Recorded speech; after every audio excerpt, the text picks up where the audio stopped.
Capítulo 1697, Proteus, Parte 1. O Doppelganger tentou escapar por baixo da porta e das janelas, mas as construções de Manoar bloquearam todas as saídas da sala.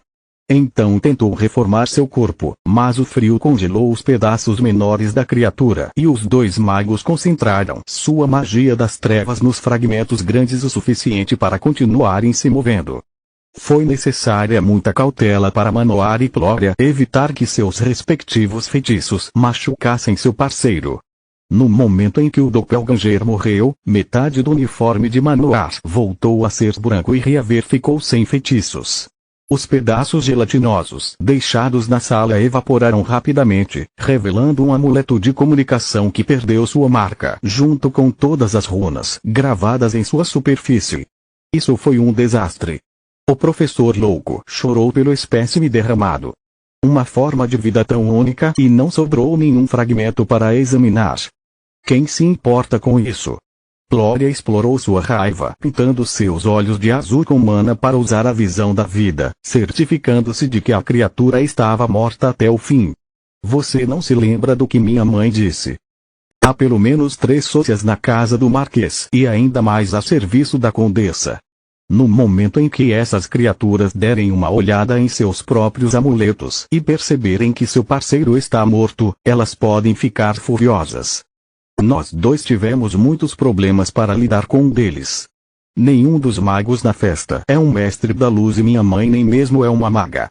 Você alerta o exército enquanto eu informo meus pais sobre o perigo. Você é um gênio.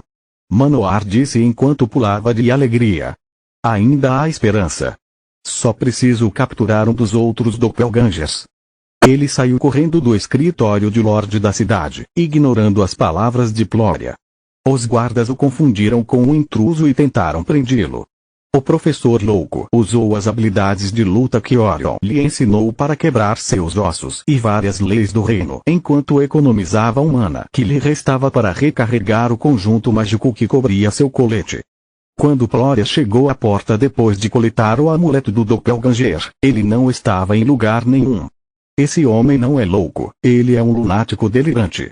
Ela ligou para Aquila e Fria, dando-lhes um relatório exaustivo das habilidades do Doppelganger antes de abrir um teleporte espiritual na casa do Marquês. Sem Manoar, Glória não pode lidar com tantos monstros sozinha. Ela precisa da minha ajuda. Fria disse através do link mental. Explique a situação aos magos da associação e aos soldados enquanto eu vou ajudar mamãe e papai. Aquila não gostou de ser deixada para trás, mas se os 2 líderes da missão desaparecessem, isso prejudicaria a reputação de Orion, já que foi ele quem os colocou no comando.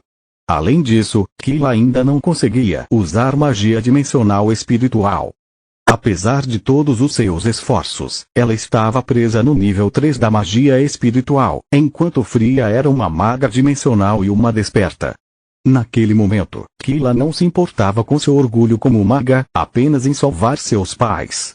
Casa do Marquês Belin, ao mesmo tempo. Sua esposa lamenta sinceramente o que fez. Belin disse com um tom fraterno e carinhoso, como se ele e Orion fossem velhos amigos. Girne fez tudo o que pôde para obter seu perdão. Como homem, você não pode destruir sua família assim. Um marquês não se importava nem um pouco com o casal, mas ter o comandante da guarda dos cavaleiros como álibi era uma oportunidade boa demais para ser recusada. Agradeço sua preocupação, querido marquês, mas o arrependimento não é suficiente e o perdão deve ser merecido. Lademirok violou minha confiança e colocou em perigo a vida de minha filha. Nenhum dos assuntos merece qualquer clemência. Orion não gostou que Belin chamasse sua esposa pelo primeiro nome nem por seu tom condescendente. Ela fez isso com a aprovação da realeza, mas não ouvi nada sobre você ter entregado sua demissão a eles. Não é hipócrita da sua parte ser tão duro apenas com Girne. Além disso, eu não queria contar a você sobre isso porque não é da minha conta, mas suas filhas vieram aqui visitá-la pelas suas costas. Você está realmente disposto a perder sua esposa e filhos por causa de sua teimosia? Você está certo. Com essas palavras, um sorriso maroto apareceu no rosto do Marquês. Não é da sua conta. Os olhos de Orion brilharam como uma luz violeta brilhante, como não acontecia há anos. A fúria e a dor que queimavam dentro dele finalmente encontraram um alvo, inundando o ar ao redor de Balin com uma violência que quase o derrubou no chão. O Marquês não conseguia se mover nem respirar. Sua perna o mantinha de pé apenas porque o medo os tornava mais rígidos que postes de madeira. Então, Orion respirou fundo, usando a disciplina mental que desenvolveu depois de passar a vida no exército e depois de criar seus 3 filhos para se acalmar. Vim aqui apenas por respeito ao seu papel como senhor da cidade, Marquês, mas se você continuar agindo como se tivesse o direito de me dizer como viver minha vida, é melhor eu me despedir. Orion fez uma pequena reverência antes de se virar em direção à saída. Sinto muito por ultrapassar meus limites, Lord Ernas. Balin seguiu Orion, que nunca parava de andar rapidamente. É que depois de ter Lady Ernas como minha convidada de honra por alguns dias ver o quão preocupadas suas filhas estão, acho que você está subestimando as consequências de sua decisão. O Marquês só queria que Orion ficasse até o retorno do Doppelganger, e seu tom carecia de sinceridade. Sem que ele soubesse, porém, havia alguma verdade em suas palavras. Orion parou abruptamente, pensando em como havia chegado a Ruel. Desde que expulsei Girne de casa, desenvolvi um problema com a bebida, quase arruinei minha carreira, e minhas filhas se preocuparam tanto comigo que orquestraram toda uma fachada apenas para nos colocar na mesma sala. Balin está certo sobre como deixei minha dor me cegar. Não sei se algum dia encontrarei forças para perdoar Girne, mas isso não significa que nossos filhos devam pagar o preço por sua ação. Não estou sozinho neste assunto e sem um acordo, todos sofreremos com a separação. Aceito suas desculpas, Marquês, e ofereço-lhe as minhas pelo meu comportamento anterior. Precisaria de mais tempo para me recuperar, mas infelizmente o dever me chamou aqui e é injusto descontar minha frustração em você. Orion se virou, oferecendo ao seu anfitrião uma reverência educada. Vamos tentar relaxar um pouco. Qual era o artefato sobre o qual você queria minha opinião? A arte de maestria de forja sempre me ajuda a relaxar e eu preciso de uma distração. Balin sorriu de orelha a orelha enquanto tirava uma engenhoca inútil, mas única, que havia comprado. Usar um item que exigia sua marca mágica era um álibi perfeito que o protegeria, não importando o que acontecesse com o Doppelganger. Enquanto isso, Girne estava entediado. Ouvir os conselhos matrimoniais da Condessa Metra era uma forma de tortura contra a qual ela não tinha treinamento. Não se preocupe, minha querida. Os homens costumam ficar com raiva, mas são criaturas simplórias e acalmá-los não é tão difícil se alguém souber o que fazer. Capítulo 1698, Proteus, Parte 2, um método infalível para escapar impune é contratar uma linda jovem como sua empregada pessoal. Depois que seu marido se divertir um pouco e se cansar dela, ele se sentirá culpado e a perdoará apenas para limpar a consciência. E se ele se apaixonar por ela? Apenas a ideia de Orion com outra mulher fez Girne querer matar a Condessa por sugerir isso, mas seu rosto corou pelo suposto constrangimento e medo. Eu não sou mais jovem, e se ele escolher ela em vez de mim? É por isso que eu disse para encontrá-lo como um plebeu. Metra disse com uma zombaria. Um homem como seu marido não pode se apaixonar por uma mulher inculta por muito tempo e mesmo que o faça, seu status exige uma esposa correspondente. Lord Ernas, no momento em que o Sócia morreu no escritório de Lorde da cidade, alguns membros da equipe da casa que esperavam nas mesas dos nobres convidados perderam a aparência humana. Eles se transformaram em criaturas monstruosas de tamanho humano que pareciam compostas de partes de diferentes bestas imperadores e até mesmo de monstros. Essas não são apenas peças quaisquer. Girne pensou enquanto estava na frente de sua convidada e irritante para protegê-la. Essas são características de criaturas especializadas em matar suas presas com um único golpe. Ela reconheceu os espinhos venenosos típicos das manticoras, as presas dos clackers e até mesmo a cabeça de um Nidhogg que cuspia ácido. Os sócias ignoraram os convidados, concentrando-se apenas na Condessa e no Marquês. Seus dedos se estendiam em cobras com metros de comprimento, cujas cabeças mostravam suas presas para os infelizes nobres. Precisamos de reforços, agora. Orion tirou seu lenço do bolso do peito, que se transformou em um escudo de adamante, enquanto seu terno branco revertia para sua verdadeira forma de armadura caminhante das penas. As asas afiadas cortaram as cobras no ar, enquanto o escudo interceptava o ataque do doppelganger mais próximo, fazendo voar. As cabeças decepadas deslizaram em direção ao seu alvo, deixando Orion boquiaberto. Pare. Eu ordeno que você pare. Balin estava com muito medo para se preocupar com as consequências de suas palavras. Sua única esperança de sobrevivência era que a Rainha Louca não tivesse metido para ele quando garantiu ao Marquês que os doppelgangers seriam seus escravos obedientes. Quando as criaturas ignoraram suas palavras e continuaram atacando, ele sabia que tudo estava perdido. Mesmo que Balin sobrevivesse aos doppelgangers, o reino iria executá-lo no momento em que os policiais terminassem com ele. No entanto, enquanto enfrentava o terror e o caos inspirados por aqueles monstros estúpidos, o Marquês ficou com Orion. Exceto que os doppelgangers não eram monstros nem estúpidos. Trude Griffon alcançou algo que nenhum outro esperto antes dela teve coragem e inteligência para fazer. Ela deu aos Slimes que viviam no Grifon Dourado presente do despertar e com ele a ciência.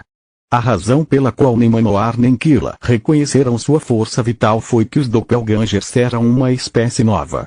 Trude usou a matriz lealdade imortal para forçar os Slimes a obedecer às suas ordens e, em seguida, um link mental para dar-lhes instruções em uma forma que eles pudessem compreender o pensamento. O feitiço do escravo os obrigou a realizar a técnica de respiração e o geyser de mana abaixo da academia fez o resto. Em seu estado natural, os doppelgangers não tinham uma forma definida. Eles pareciam uma massa viva de gelatina incolor e translúcida, do tamanho de um tronco de madeira, que só podia se mover rastejando. A princípio, Trude considerou seu experimento um fracasso, acreditando que os Slimes tinham acabado de ficar maiores. Então, quando ela se aproximou do primeiro Soze para examiná-los com revigoramento, a criatura assumiu uma forma humanoide. Ainda parecia gelatina, mas quanto mais tempo Trude ficava parado, mais o doppelganger imitava sua aparência em movimentos. Sua cabeça cresceu longas gavinhas para se assemelhar ao seu cabelo, enquanto as extremidades de seus membros se dividiam em dedos. No momento em que suas mãos se tocaram, Trude percebeu que seu experimento havia sido bem sucedido. O lodo evoluído tinha agora um núcleo de mana perfeitamente desenvolvido, o que só poderia significar que sua criação não era estúpida, apenas tão ingênua quanto um bebê. Enquanto ela ainda estava regozijando-se com seu sucesso, a mão do doppelganger continuou avançando, sobrepondo-se à de Trude. O lodo acabou de evoluir e não tem experiência do mundo exterior. Provavelmente me confundiu com comida, mas não é como se uma criatura de núcleo vermelho pudesse representar qualquer ameaça para mim. Trude pensou até que o doppelganger digeriu sua pele morta e se transformou em uma cópia exata dela. Era como se olhar no espelho. Um espelho cujo reflexo poderia sair do vidro e tomar o lugar do original. A doppelganger Trude tinha um olhar cruel e seu sorriso maroto fez Trude se sentir como uma presa diante de seu predador. Meu Deus, o que eu fiz? Se minha criação for como um skinwalker e puder roubar meus feitiços, memória e habilidades físicas, eu condenei não apenas meus planos de conquista, mas todo um lugar. Um arrepio percorreu sua espinha enquanto imaginava a ascensão de uma nova raça superior. Então ela viu a expressão do doppelganger ficar preocupada, como se de repente estivesse com medo dela. Trude franziu a testa em confusão, assim como seu sósia. Ela precisou de mais algumas tentativas para confirmar que a criatura não tinha más intenções, apenas imitava tudo o que ela fazia. No entanto, ainda era muito cedo para suspirar de alívio. Devo compreender os poderes e habilidades desta criatura antes que sua inteligência se desenvolva completamente. Se esta é a forma perfeita de um skinwalker, então devo destruir minha criação antes que seja tarde demais. Trude tocou a criatura novamente para estudá-la com sua técnica de respiração, fluxo real. O doppelganger sorriu para o carrancudo Trude, expressando sua primeira emoção. No entanto, ela achou aquilo assustador porque mostrava que a criatura não era apenas senciente, mas também aprendia rápido.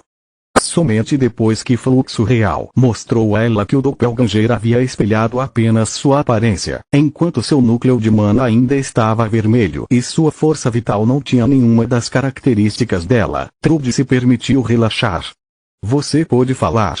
Ela perguntou. O Doppelganger moveu os lábios, mas apenas um som gorgolejante saiu. Então Trude girou os dedos e conjurou uma pequena chama com magia de tarefa. Mais uma vez, a criatura refletiu apenas seus movimentos, falhando em lançar o mais simples dos feitiços. A boa notícia é que minha criação não representa uma ameaça para Mogar. Assim como um Skinwalker, ele não pode imitar órgãos de mana, o que significa que não pode copiar habilidades de linhagem. Além disso, ele não consegue nem copiar as memórias de sua presa, o que o torna uma cópia muito mais barata do original. A má notícia é que não tenho utilidade para isso em meus planos e ainda preciso ter cuidado com isso. Ao contrário de um Skinwalker, minha criação é um desperto. Se ele se reproduzir como um lodo e tiver pelo menos uma habilidade de linhagem poderosa, pode se tornar perigoso, ela pensou. Siga-me, Proteus. Trude disse enquanto dava um passo à frente. O Doppelganger olhou para ela confuso, sem sair do lugar. Eu sou Trude e seu nome é Proteus. Agora siga-me. Ela usou um link mental para superar a barreira do idioma. Continua no próximo vídeo.